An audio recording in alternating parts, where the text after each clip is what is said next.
Welcome to online smart learning class.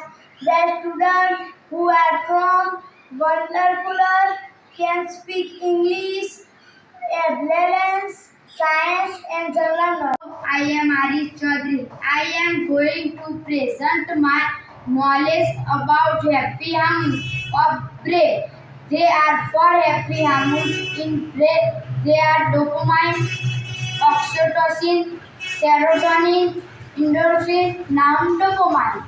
Dopamine is responsible for feelings of pleasure, motivation, and reward. It helps reinforce positive behaviors by providing a sense of satisfaction when we achieve something. Oxytocin is known for promoting feeling of trust, bonding, and connection.